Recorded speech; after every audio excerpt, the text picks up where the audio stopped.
Dice así el texto, ¿verdad?, que nos va a estar ocupando un momentito en esta enseñanza. No va a ser el único versículo que vamos a leer, sino uno de varios, ¿verdad? Dice así la palabra del Señor: y Moisés dijo al pueblo: no temáis, estad firmes y ved la salvación que Jehová hará hoy con vosotros, porque los egipcios que hoy habéis visto, nunca más para siempre los veréis. Jehová peleará por vosotros y vosotros estaréis tranquilos. Oramos. Gracias, Señor, porque nos concedes la dicha de la vida, nos permites juntarnos, reunirnos alrededor de tu palabra, esperando que en ella podamos encontrar, Señor, ese camino que tiene que ver, Señor, contigo. Guíanos, por favor, ayúdanos a apartarnos de aquellos caminos que pueden ser, Señor, lamentables al final. Y permítanos que en esta mañana la presencia de tu Espíritu nos llene, Señor, y se asiente en cada uno de nuestros seres. Bendíganos, por favor. Bendíganos, aparta todo estorbo del enemigo, Señor. Confiamos que tu Espíritu, Señor, está en medio de nosotros. Guía mis palabras, que mis pensamientos, Señor, puedan transmitir libremente esa guía, esa palabra para cada uno de nosotros. En su santo nombre oramos, amén y amén. El texto que nosotros acabamos de leer tiene que ver con una liberación. Y la liberación implica dos cosas. Uno, que no estoy a gusto con el contexto en el que estoy viviendo. Y lo otro es, dos sujetos se ven ahí, y el otro sujeto es aquel que no quiere, ¿verdad?, que yo me vaya, que yo renuncie, ¿verdad?, al beneficio que me está dando, ¿verdad?, el otro sujeto. Entonces, la salvación aplicada, ¿verdad?, al Antiguo Testamento, específicamente a un pueblo en particular llamado los hebreos, la gente o las personas del desierto, pues se ve bien claramente establecido en ese versículo. Entonces, este día vamos a estar hablando acerca de la salvación. Es un tema bastante amplio que no bastaría poder, hermano, agotarlo en una sesión como esta, pero vamos a tratar de hacer una síntesis. Vamos a reducir, ¿verdad?, la cantidad de contenido que existe sobre este punto, a manera de poder, hermano, tener una noción general de lo que es la salvación. ¿Qué es lo que vamos a ver en esta hora? Bien, le voy a decir, hermano, que este caso en particular, que ya lo he compartido con ustedes, ¿verdad?, en enseñanzas anteriores, tiene que ver, ¿verdad?, que hace varios años atrás nosotros nos encontramos caminando, ¿verdad?, en el centro de San Salvador, en una de las aceras con Isabel, y de repente vi, hermano, que al otro lado, ¿verdad?, de la calle, la otra acera, una señora se cayó, pero esa señora estaba bien bendecida, ¿verdad? Se veía así, bien rechoncha, como dicen algunos. Y en ese sentido le dije yo a Isabel, le voy a ir a ayudar, porque cerca de ella, a la par de ella, iba un joven como que era su nieto, y le calculé unos 10 a 11 años. Él trató, ¿verdad?, porque le extendió la mano a la señora y trató de levantarla y no podía levantarla. Entonces fue ahí donde yo decidí ir a auxiliar a esta mujer y levantarla, ¿verdad? Al grado que sí, ¿verdad?, la mujer se levantó, se reincorporó. Entonces yo quisiera que esta enseñanza desde el inicio tuviera, hermano, una idea de que en la vida nosotros vamos a encontrarnos con varios modelos de salvación. No necesariamente una salvación del alma, como muchas veces a nosotros nos han contado, sino la salvación en una situación precaria, ¿verdad?, que nosotros estemos atravesando en un momento determinado. Amén, iglesia. Así como en el caso, ¿verdad?, de la señora, llegó el hermano Julio y la salvó, ¿verdad?, de esa situación que estaba y que no se podía levantar, ¿verdad? Entonces es bien interesante porque vamos a estar, ¿verdad?, abordando este contenido. Vamos a estar hablando del concepto de salvación, cómo lo vamos a comprender. Vamos a ver la salvación en otras religiones, cómo ellos, ¿verdad?, lo conciben. Vamos a estar hablando de la salvación en el Antiguo Testamento y la salvación en el Nuevo Testamento. Y aunque es una misma Biblia, hay conceptos diferentes tanto en el Antiguo Testamento como en el Nuevo Testamento en cuanto a la salvación. Mire qué interesante. Una misma Biblia, pero con conceptos diferentes. Antiguo Testamento, una forma de salvar. Nuevo Testamento, otra forma de salvar. Amén, iglesia. Aparte de eso, vamos a estar hablando acerca de la salvación desde Jesús de Nazaret y también vamos a estar viendo lo que es la gracia y lo que son las obras, porque por ahí va el pleito, ¿verdad? Por ahí va el pleito. Yo no me salvo por las obras, dicen.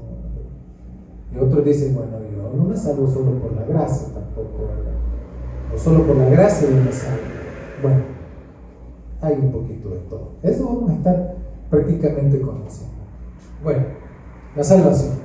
La salvación es el acto divino de rescatar a la humanidad de las consecuencias de este estado, la muerte física y la separación eterna de Dios, ¿verdad? Entonces hay como una necesidad muy humana, ¿verdad? Es algo intrínseco del ser, para restaurar la relación original de comunión con el Creador. Prácticamente vamos a concebir lo que es la salvación como un acto divino. Bien, vamos a continuar aquí. Veamos la salvación en otra religión.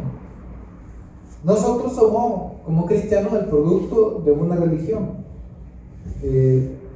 Y esto tiene que ver, ¿verdad?, con el judaísmo. Nosotros tenemos raíces, ¿verdad?, judaicas. Nosotros procedemos de los judíos en cuanto, ¿verdad?, a la idea de Dios y algunas prácticas también. No necesariamente de todo, porque nosotros no somos judíos. Somos cristianos.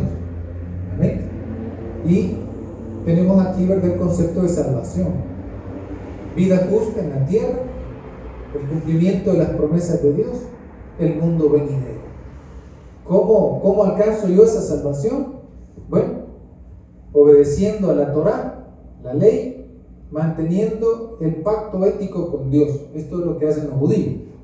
Pero ellos dicen, bueno, hay que obedecer la ley de Dios. El que no lo obedezca, pues ya no tiene que estar esperando que pues Dios lo salve. Porque si no hay práctica, no hay nada. Los judíos así dicen, ¿verdad? Entonces, ¿qué es lo que ellos esperan? Para ellos, ¿cuál es la salvación? Vida justa en la tierra. El cumplimiento de las promesas de Dios, el mundo venidero. Para que la vida sea justa en la tierra, para ellos esa es la salvación. Amén. Bien.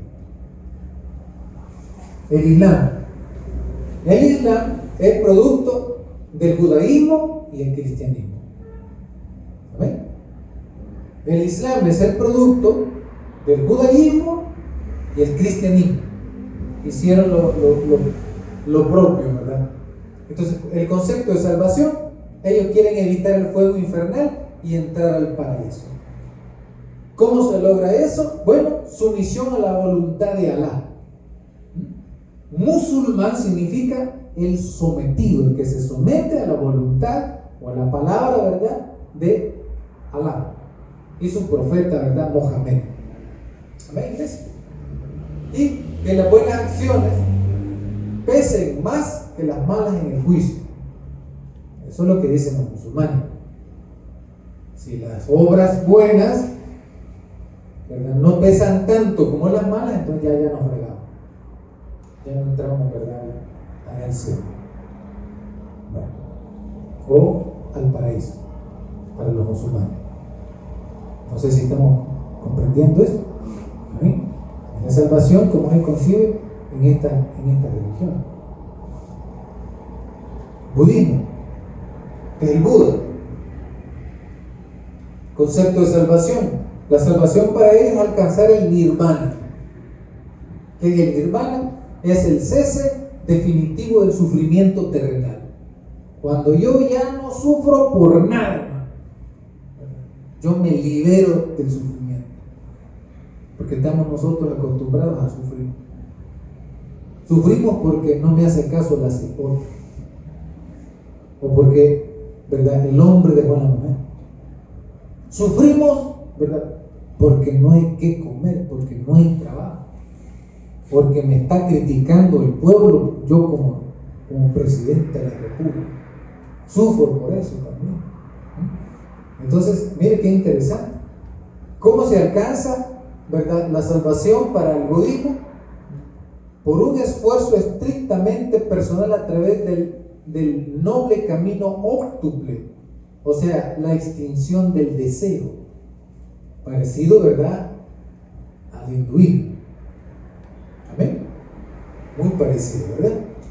La extinción del deseo. Bueno, aquí está el hinduismo. Concepto de salvación es el moksha, la liberación del ciclo de reencarnaciones para él. Fíjense que esto de la reencarnación es bien interesante, ¿verdad? Porque dependiendo de cómo usted se ha comportado, ¿verdad?, como ser humano, dependiendo, si usted ha sido malo, puede reencarnar en una cucaracha en la otra vida. Sí. O en un mosquito, o en un perro. Es bien interesante. Ellos creen eso. Entonces, para la salvación para ellos es dejar ya el ciclo de reencarnación. ¿Fíjense? ¿Cómo se alcanza eso? Caminos de conocimiento, devoción espiritual o acción para unirse con el absoluto, o sea, con lo más divino que todo, ¿verdad? Porque ellos conciben la divinidad de manera dispersa. Bien. Y llegamos al cristianismo. El cristianismo proviene del judaísmo, ya lo expliqué, con sus propios matices, por supuesto. El hecho de que uno sea cristiano y que las raíces sean judías no significa que nosotros vamos a ser, ¿verdad?, judíos. Como tampoco los islámicos, ¿verdad?, dejan de ser lo que son porque sus raíces tienen que ver con el judaísmo o el cristianismo. Amén, iglesia. Nosotros somos lo que somos por lo que somos. Pero el cristianismo, la salvación la encuentra en la vida eterna y la reconciliación con Dios. Para nosotros es la salvación. ¿No? ¿Cómo se alcanza eso? Es un regalo externo, es la gracia, que se recibe a través de la fe en Jesucristo. Esto es de manera general, ¿verdad? Porque dentro del cristianismo hay movimientos religiosos que no solo creen en la gracia, sino también en las obras. Por eso le decía yo, esto es de manera general. No estamos aquí metiéndonos de lleno a describir cada uno de los movimientos religiosos cristianos, que son diversos, ¿verdad? Y no todos pensamos igual. Bien. Este es el símbolo del cristianismo, miren, en el siglo I. ¿Esto de qué es? Este es un ancla. Este es un ancla que está pescando. Este es un ancla y esto representa la humildad, ¿verdad? La humildad, porque el Señor se rodeó de personas humildes, ¿verdad?, muy sencillas. Y la figura de los peces también tiene mucho que ver con eso. Este fue el símbolo del cristianismo primero, no fue la cruz. La cruz nace después, como una forma de unificación del cristianismo para un interés político con Constantino, ¿verdad? Él tuvo una visión, dice la leyenda, y en el cielo se figuró cruz, ¿verdad? Y decía que con eso iba a vencer él.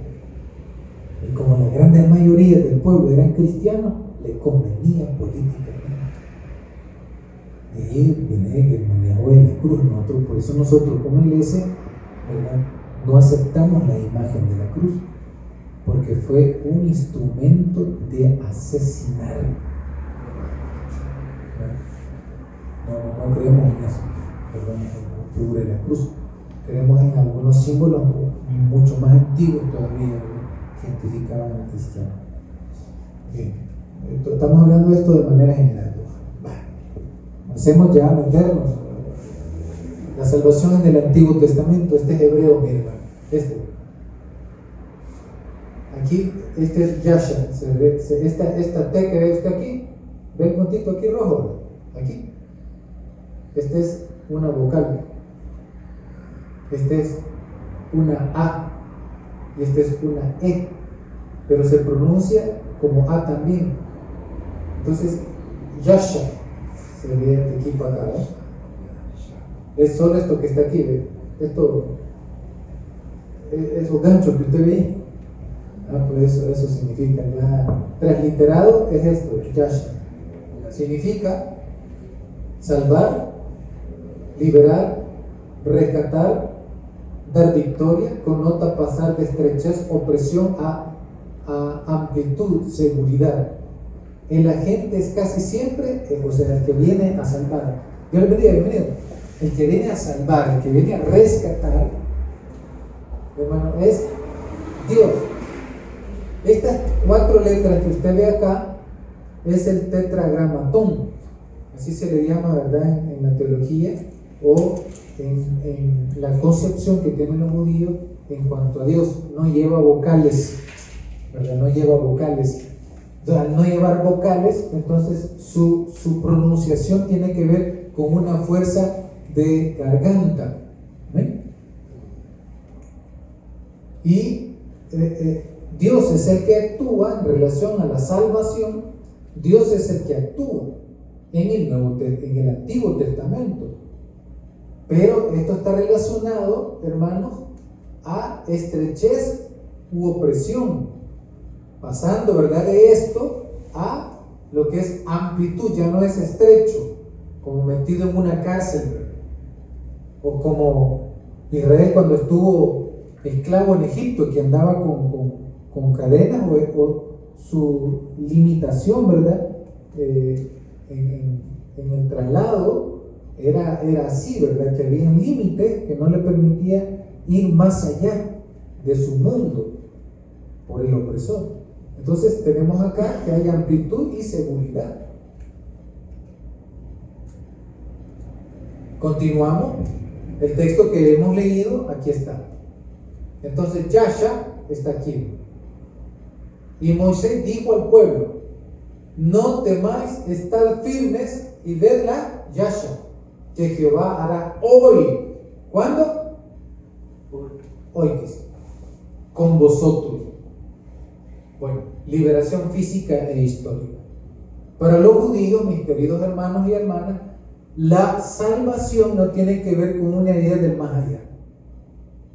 O sea que si yo estoy pasando una situación dura y difícil, yo quisiera que el Señor me viniera a salvar de esa situación aquí y ahora. Amén.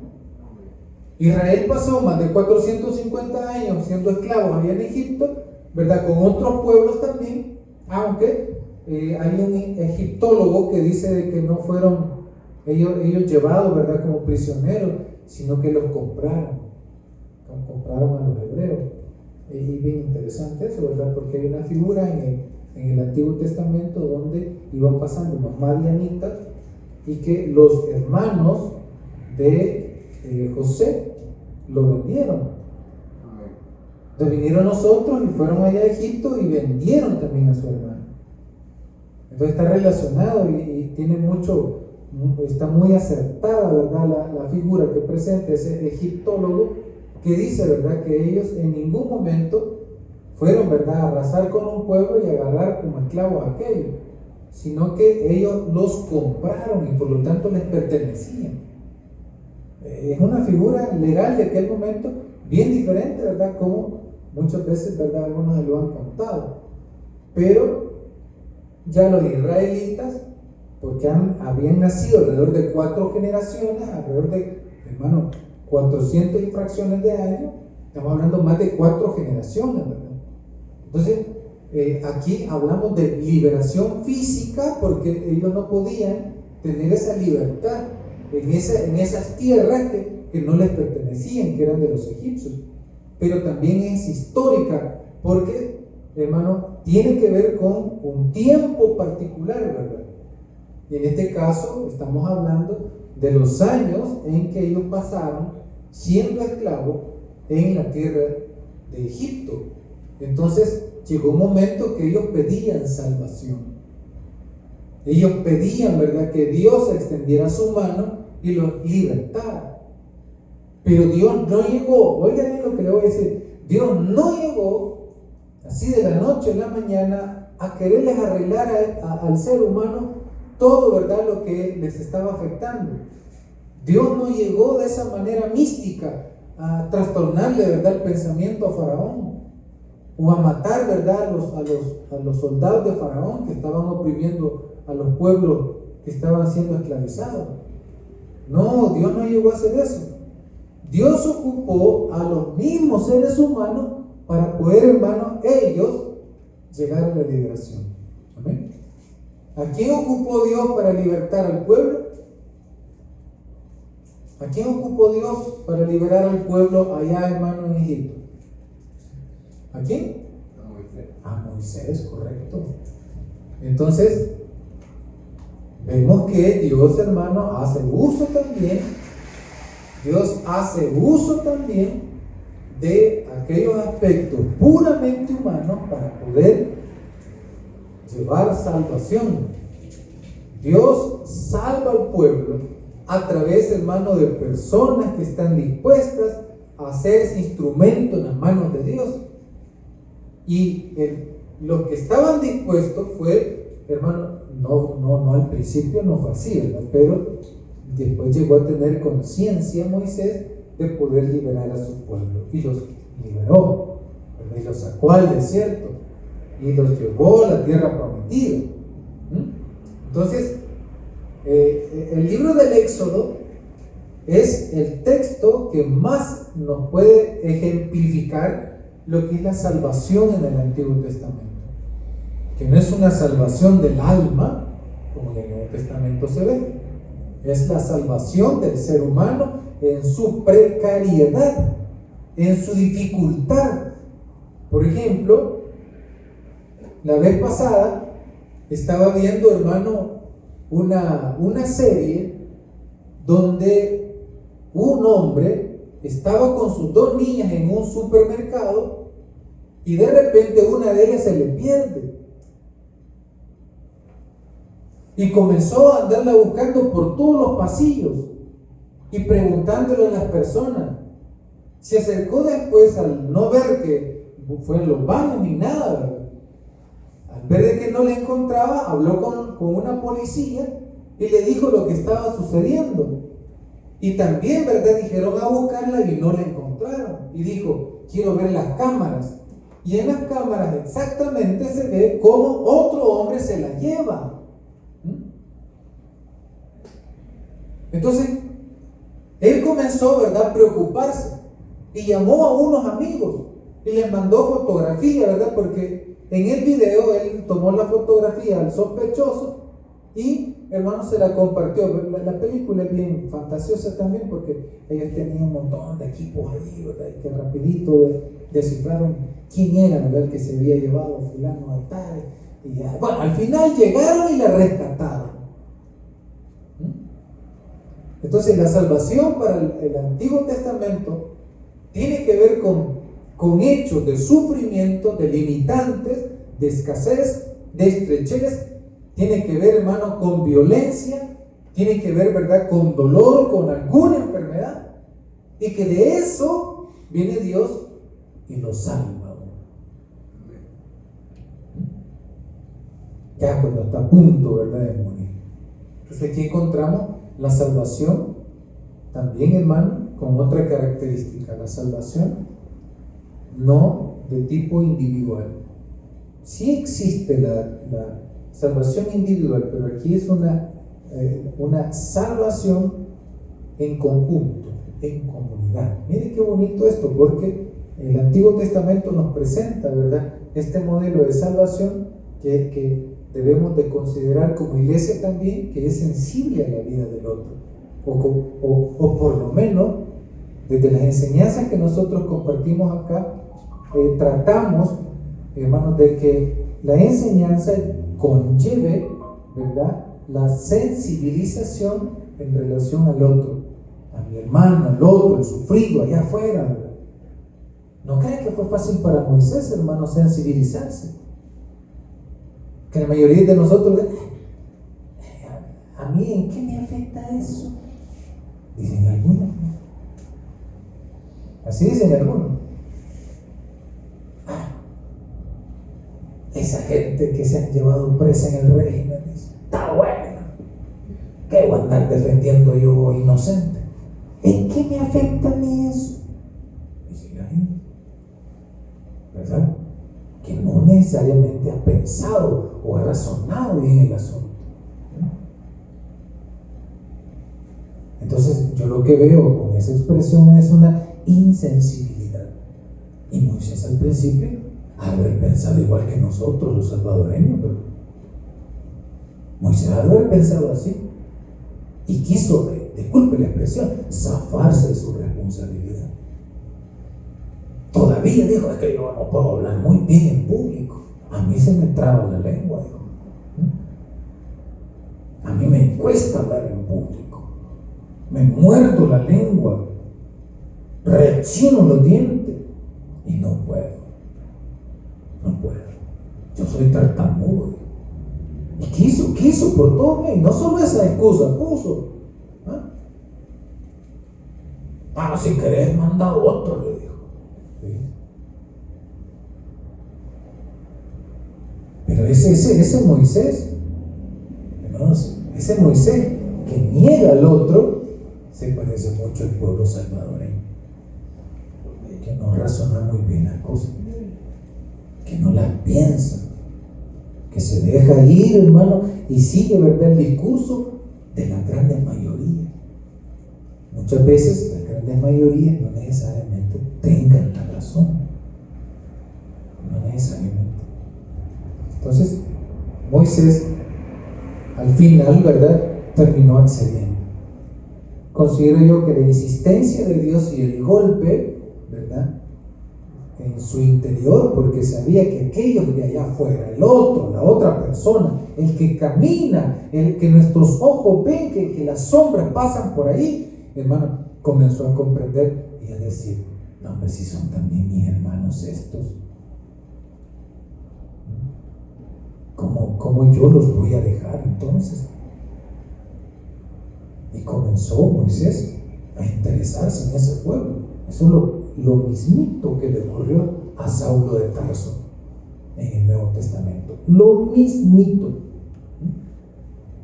Está bueno que agarren a esos cristianos condenados que andan hablando de un tal Cristo Jesús. Está bueno eso. Todavía en una ocasión, hermano, le dijo a otro, agarren a pedada ese que está ahí. Y dice la gente, dejarle la ropa ahí a los pies de él. Y él decía, dile más, decía él. Pero cuando él se acercó a la comunidad y comprendió que esa comunidad era, hermano, era como una luz, ya que se reflejaba a Dios a través de los actos de esa comunidad, comenzó él a pensar, hasta ese punto llegó a pensar, no porque pensaba, hermano, desde el poder, desde el poder, le daban órdenes, pues. Ese es el gran problema de los obedientes sin razón, el que obedece sin pensarlo, pensando que así le hace un servicio, ¿verdad?, a la patria, matando a su hermano. Le hace un servicio a la sociedad. No le está sirviendo a la sociedad, no le está sirviendo a Dios, le está sirviendo a los que les importa, hermano, esas cosas. A un presidente, una asamblea legislativa, a un grupo particular, un puñadito de personas que dominan. No es Dios, ellos son los que representan la narrativa que modelan mis acciones. Entonces, Saulo de Tarso identificó eso y dijo él: me parece que estos cristianos representan mejor a Dios que aquellos que me están dando órdenes a mí. Y allí, hermano, cayó en tierra, ¿verdad? Saulo de Tarso dice que camino a Damasco cayó, no necesariamente literalmente, sino, hermano, cayó en juicio hasta ese punto. Comenzó a pensar por sí mismo hoy: ya no voy a obedecer simplemente por obedecer, dijo, porque esto que estoy haciendo yo no es la voluntad de Dios, es la voluntad de unos asesinos. Y se le volteó. Esos mismos que le decían a él hacer esto, hacer lo otro, esos mismos hicieron una promesa de ayunar hasta no verlo muerto a él. Y él creyendo en su interior de que le estaba sirviendo a Dios celosamente. Bien, la liberación entonces para el Antiguo Testamento tiene que ver con la liberación física e histórica. Amén. En un momento determinado, por las mismas condiciones que estaban viviendo. ¿Israel fue salvo, sí o no? Sí. ¿Salió de dónde? Salió con mano poderosa de Egipto. Mire qué interesante. Bien. Veamos, hermanos, que hay un giro radical. Con los escritos del apóstol Pablo y los evangelios, el concepto da un giro radical. Por eso es que he dejado en negrita acá, ¿verdad? Esto. Moldeado por la cultura helenística. Bueno, quiero decirle que los griegos, los helenos y los griegos son los mismos. Estamos hablando de lo mismo. Y las experiencias con los primeros cristianos. Los helenistas tuvieron mucho que ver con la comprensión que se llegó a tener, hermano, acerca del concepto del alma. Para los griegos el alma es, hermano, el ser humano. El ser humano es el alma para ellos. Mire que hay dos conceptos bien diferentes. Para el griego el alma entonces es el ser verdadero. Pero este ser verdadero ha venido a morar en el cuerpo del ser humano. Fíjense. Y por lo tanto, cuando el ser humano muere, entonces el alma se libera. Para el judío no era así, para el hebreo no era así. Para el hebreo el concepto de alma significaba nada más ni nada menos que la vida. Alma para el hebreo era la vida. Alma para el griego era, hermano, el ser pleno, ¿verdad? Que venía a morar en el cuerpo del ser humano. Entonces, aquí hay un rompimiento con la idea del ser, porque se habla, hermano, de un dualismo. El ser es un ser no unificado, sino un ser compuesto, como la palabra automóvil, es una palabra compuesta de dos frases o de dos conceptos, de auto y móvil. Entonces el hombre no es, ¿verdad?, un ser completo, sino que es un ser compuesto de alma y cuerpo. Para el griego, oiga bien, para el griego es un ser compuesto de alma y cuerpo. Cuando el ser muere para el griego, su alma es liberada. Ese concepto lo retoman los cristianos también. Oiga, un concepto extraño porque los hebreos no pensaban así. Y Jesús no fue un griego, Jesús fue un hebreo. No sé si lo pierdo, hermano, con lo que estoy diciendo un poco pausado, ¿verdad? Porque necesito que comprenda estas ideas.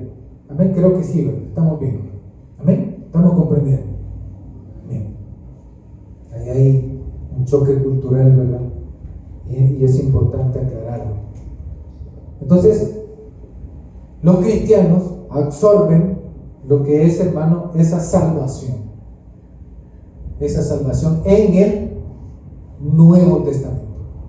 En el Nuevo Testamento. Continuamos. Entonces la salvación dejó de ser tanto física como histórica y pasó a ser espiritual y cósmica. Amén, iglesia. Estamos hablando de la misma Biblia, pero con dos conceptos diferentes: Antiguo Testamento y Nuevo Testamento. En el Antiguo Testamento ya vimos un ejemplo. ¿Cuál era? Éxodo, la liberación, casos concretos y reales. La opresión de la que hay que ser liberados ya no es el Imperio Romano en este caso, sino fuerzas universales, el pecado, la muerte y el mal mismo. De eso entonces hay que liberarse en el Nuevo Testamento. Es un poco individual, ya no tiene una visión colectiva, sino que es, hermano, un poco más individual.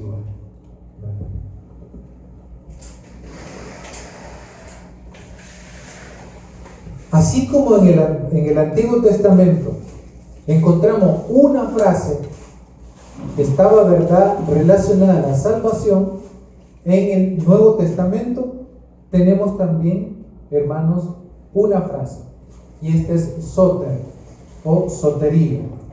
Es un sustantivo que tiene que ver con salvación, liberación, bienestar o preservación. Abarca la realidad del ser salvado y su resultado, seguridad y vida. Bueno, más o menos por aquí va el asunto. Bien, tenemos un texto acá donde aparece la palabra soter en griego. Aquí todo está ya en castellano, pero el texto en griego, hermano, aparece, ¿verdad?, la palabra como la veíamos anteriormente. La palabra anteriormente dice soter o sotería, es un sustantivo que quiere decir salvación, ¿verdad?, en relación a los conceptos. Ahí estamos, ¿verdad?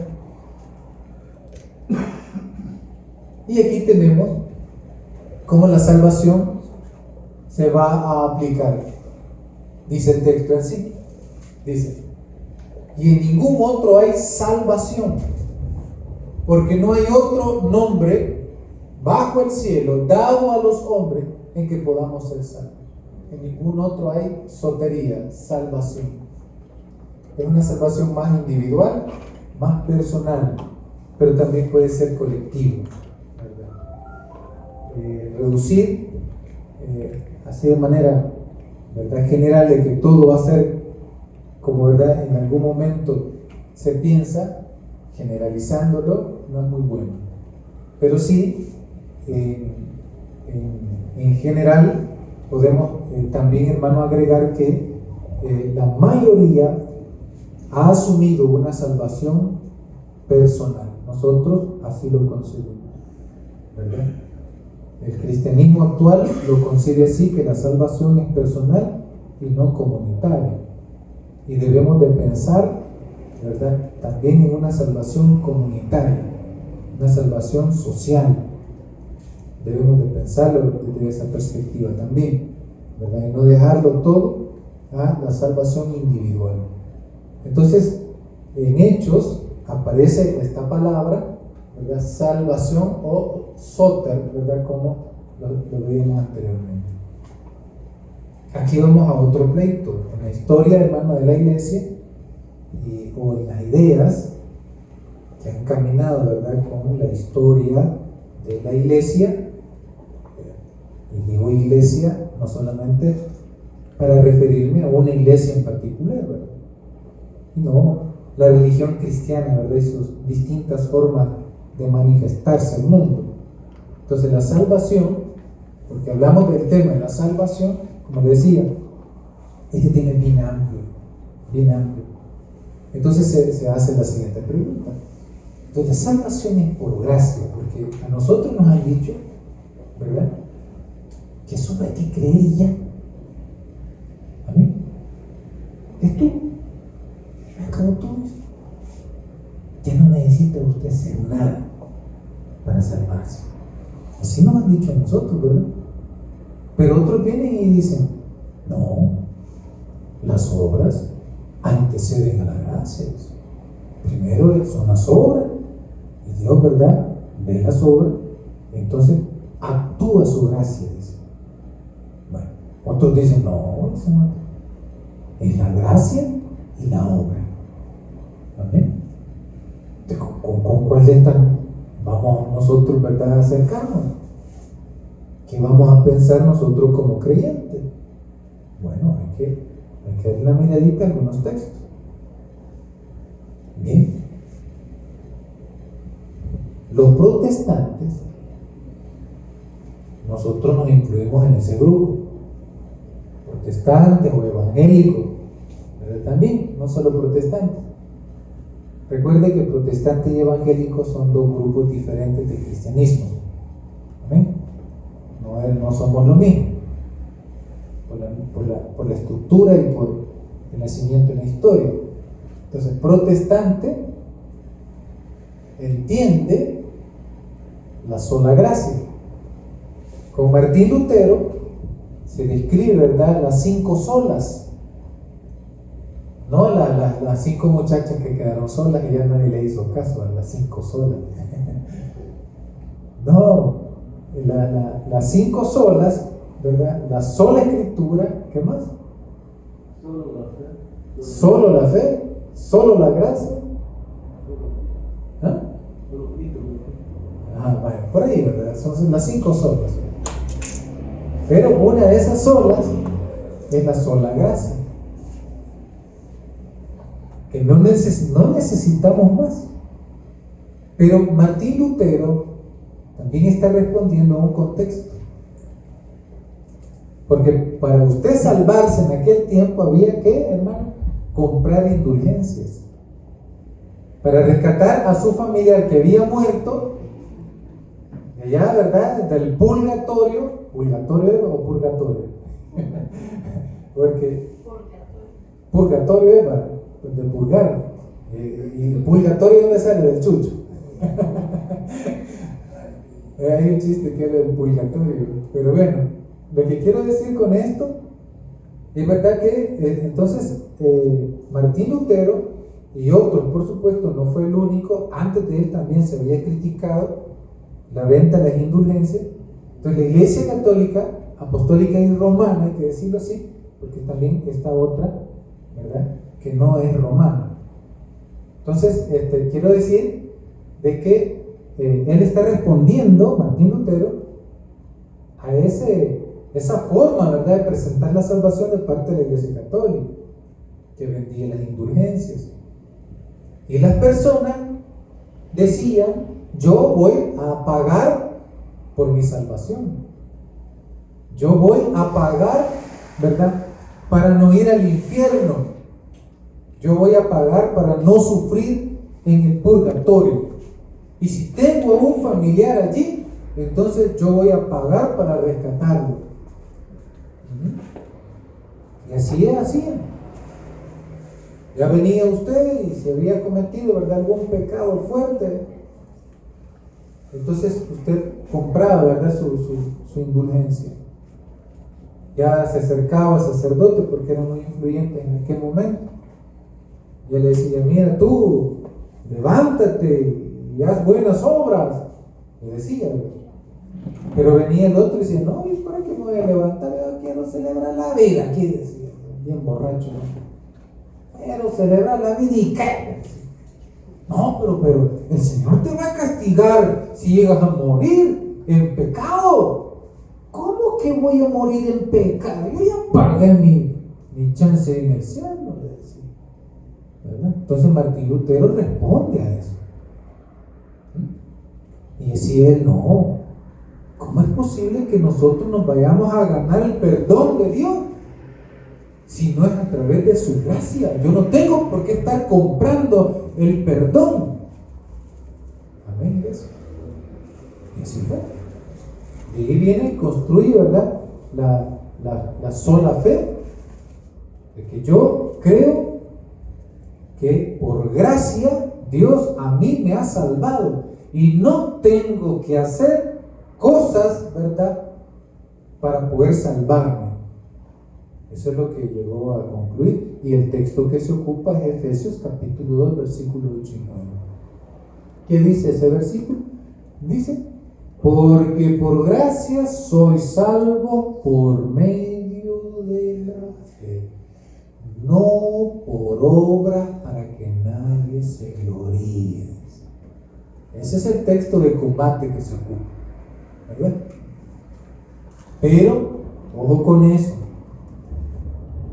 se está refiriendo a aquellas imposiciones humanas o aquella forma de dominio de la élite religiosa que como uno de religioso puede someter a la gran mayoría, que soy honesto.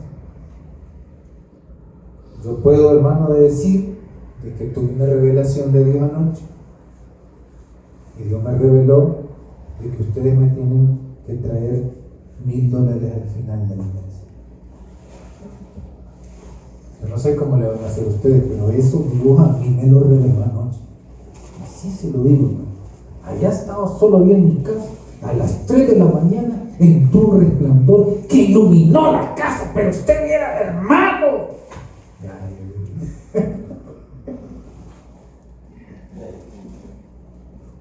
¿Verdad que impacta cuando uno le grita? A uno le conmueve en el interior, ¿no? Entonces ese es un mecanismo que ocupa la gente para poder extorsionar a los demás por medio de la religión. Otros extorsionan por medio de la tradición. Tu abuelito te dejó el camino, no tenés que apartarte, lo decía. Pero un camino de no razón, de que ya no piense usted porque ya todo está pensado, porque el dogma eso hace. El dogma no permite que los seres humanos piensen porque ya pensaron por usted. Así que tiene que someterse al dogma. Y quien domina el dogma es el que tiene que obedecer a usted. Puede ser sacerdote, puede ser el papa, puede ser un pastor, puede ser el imán, el rabino. Entonces, encontramos, mis queridos hermanos, que por la sola gracia, ¿verdad?, la sola fe, entonces uno alcanza la salvación. Bueno, sostiene que el ser humano no puede aportar absolutamente nada a su salvación, es un regalo no ganado. Es la sola gracia. ¿Bien? Eso es lo que se habla acerca de la salvación por la gracia. Salvación por gracia cooperando con obras. Vimos, ¿verdad?, que aquella, ahí está el texto, pues. Amén. El texto eso dice. Bien, veamos qué dice otro texto, pues. Sí, porque muchas veces uno dice que la Biblia dice, pero es que la Biblia, hermano, dice un montón de cosas. Yo tengo que tener el cuidado, hermano, de hacer un balance entre lo que dice un texto y otro. Bueno, entonces ¿se contradice o qué, pues? Yo tengo que valorar eso. O estamos enfrente de comunidades que interpretaban el asunto divino o textual de manera distintas. Puede ser, ¿verdad? ¿Y debido a qué van a interpretar esto estas comunidades? A las experiencias que están viviendo, como Martín Lutero, que le explico, que llegó a definir las 5 solas, ¿verdad? ¿Pero por qué? ¿Por qué habló de la sola gracia? Por el contexto que estaba viviendo, porque la salvación se estaba vendiendo. Y si usted no tenía, ya se fue al infierno. Entonces vivía en esa incomodidad espiritual, ¿verdad? No tenía una salud mental tranquila. Vivía en la zozobra, si me llevo a morir, voy al infierno. Y solo pensar eso en aquella época era, hermano, una tortura psicológica. Amén, iglesia.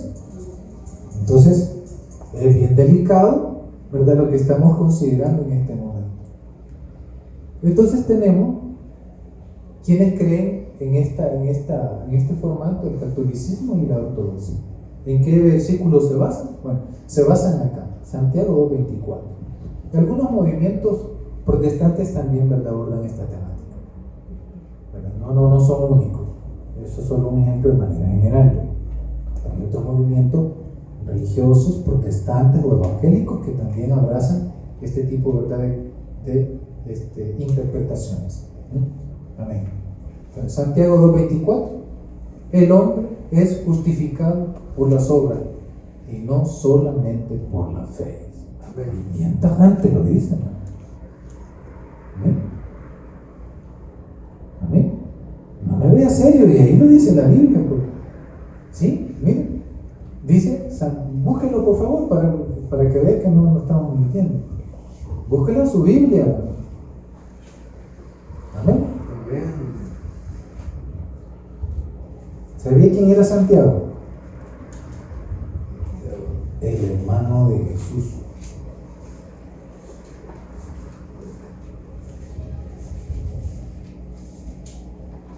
Amén.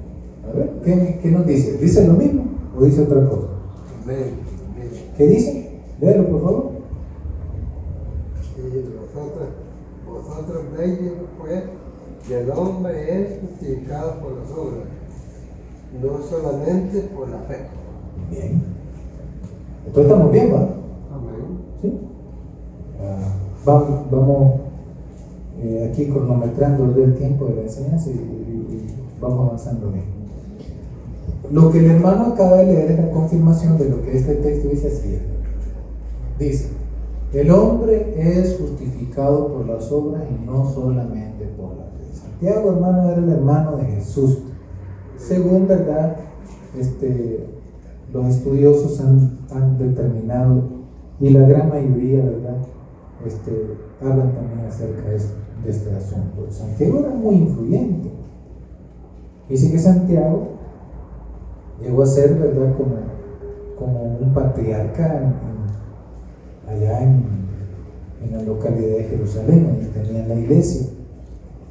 Y en Jerusalén, hermano, fue tan influyente que llegó un momento de que la élite del templo lo mandaron a matar. Esa es información extrabíblica. Bueno, eso no lo va a encontrar en la Biblia. Lo mandaron a matar. Y como era tan querido este hombre, porque era muy justo, ¿verdad?, era querido por un montón de gente, se le armó una autoridad de alguien que no hallaban cómo hacer, a tal grado que la autoridad romana decidió sustituir a la élite religiosa de aquel momento, por haber dado la orden de quitarle la vida a Santiago, porque era un hombre muy apreciado, muy querido. Bueno, ese es un extra, ¿verdad?, de la enseñanza de hoy. Argumentan que la gracia inicial de Dios es gratuita, pero requiere la cooperación activa del individuo mediante la participación en los sacramentos, la caridad y la obediencia a los mandamientos a lo largo de su vida. ¿Bien? Aquí, hermanos, se plantea, y esto son los agregados, ¿verdad?, la salvación para poder salvarse. O sea, para el catolicismo, si usted, hermano, no cumple con su sacramento, se pone en tela de juicio su salvación. Amén, iglesia. Son varios sacramentos, ya sabía, ¿verdad? Tiene que practicar la caridad, y la obediencia a todos los demás mandamientos a lo largo de su vida. Si eso no se da, entonces no hay probabilidades, ¿verdad?, que usted sea salvo en el más allá. ¿Amén? Bueno.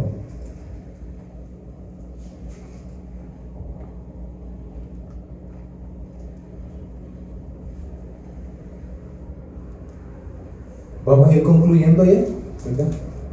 Y la conclusión a la que nosotros llegamos es esta. La salvación es iniciada por la gracia absoluta de Dios. Eso no lo vamos a dejar por, no lo vamos a anular. Amén, iglesia. La salvación, hermano, viene por Dios. Pero una fe real que no transforma la vida de la persona y no produce acciones justas es una fe muerta que no salva a nadie. No sé si me voy a entender con eso.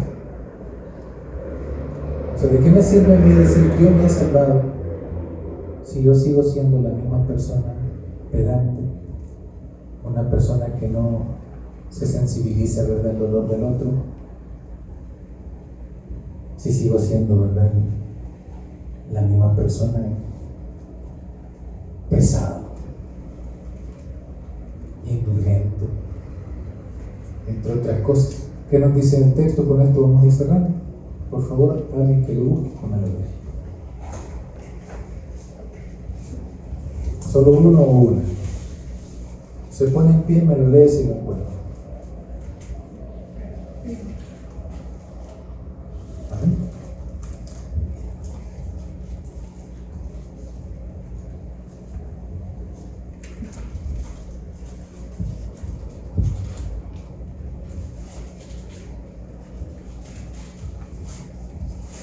A ver.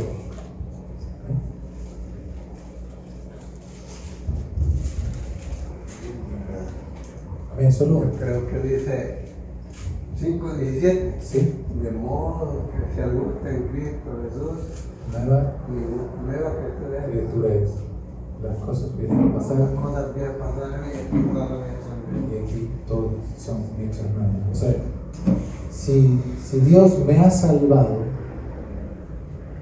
¿verdad?, que si yo he reconocido a Jesús como mi Salvador personal, entonces tiene que haber una transformación en nuestro interior. Yo ya no tengo que ser, ¿verdad?, el mismo de antes. No, tendría que ser diferente. Si mi vida no ha cambiado nada después de encontrarme con Cristo Jesús en el camino, es que tengo que repensar mi relación con Él y volver nuevamente a sus caminos. La salvación entonces es tanto, ¿verdad?, individual como colectiva. La salvación entonces, hermano, viene porque yo necesito de Dios en mi vida. Los problemas pueden ser diversos. Los conflictos que yo puedo estar pasando de manera histórica, ¿verdad?, de manera, hermano, individual, podemos decirlo así, como también pueden ser colectivas. Dios salvó a un pueblo, Dios puede salvar a otros pueblos. Dios puede salvar a los trabajadores que están siendo despedidos porque necesitan, ¿verdad?, su ingreso económico. Dios puede salvar a los enfermos crónicos que necesitan de medicina, necesitan buena atención. Dios puede salvar a los que han caído presos de manera ilegítima por medio del régimen de excepción aplicado en El Salvador de más ya de 2 años. Si lo hablamos de manera colectiva, sin esperar que las personas me sigan como religiosos, simplemente de salvarlos, de rescatarlos, auxiliarlos en su situación precaria. Amén, iglesia. Dios quiere que nosotros podamos ser también ese, ¿verdad?, sujeto que Dios ocupe para poder liberar a mi familia, a mi comunidad, a mi país. Dios también puede usar a los seres humanos para llevar salvación a otros. Dios es así. Dios usó a mucha gente, cambió sus corazones y estos transformaron la realidad, hermano, que lo estaba golpeando. De algo tiene que salvarnos Dios. Alguien que no necesita salvación, ¿para qué la salvación para esta gente? Amén. Pero bienvenido aquel que necesita de Dios, que necesita de una mano amiga, que necesita, ¿verdad?, de un par de pesos para poder salir ese día, que necesita mejorar su condición económica. Que Dios siga iluminando nuestro camino, que Dios nos guíe, porque la salvación la necesitamos todos en cada momento de la vida. Amén. Nos quedamos hasta acá y vamos a orar. Gracias, Señor, por brindarnos esta oportunidad de acercarnos a ti. Gracias porque un día se asomó a nuestros corazones y nos ha hecho sus hijos e hijas. Gracias, Señor, porque nos permites acercarnos a ti y saber de que también nosotros podemos ser sujetos de bien, de liberación para nuestra familia, para nuestros hijos, para nuestros padres, para la comunidad donde vivimos, para con los compañeros de estudio, de trabajo, para con todos aquellos grupos sociales que están siendo afectados. Que Dios en su gracia se acuerde de cada uno de nosotros y esté levantando hombres y mujeres para bendecir a toda la nación, para bendecir al mundo.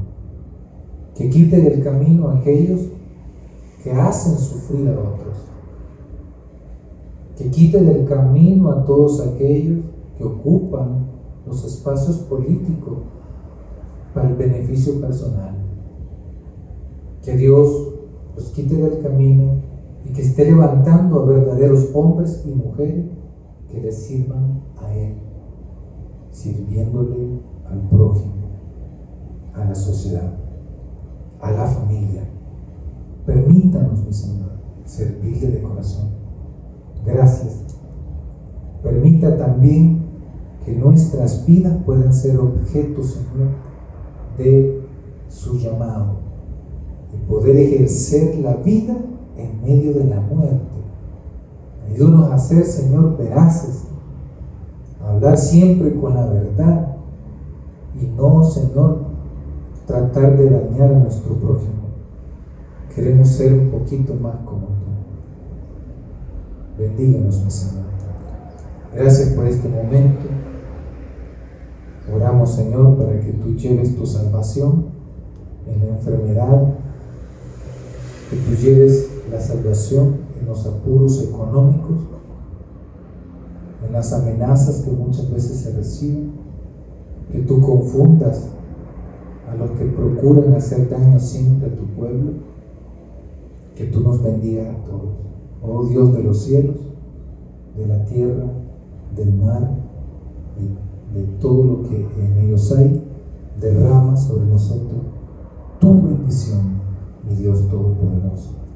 Tú estás con nosotros, tú caminas con nosotros, tú sabes, Señor, en qué momento necesitamos de tu salvación.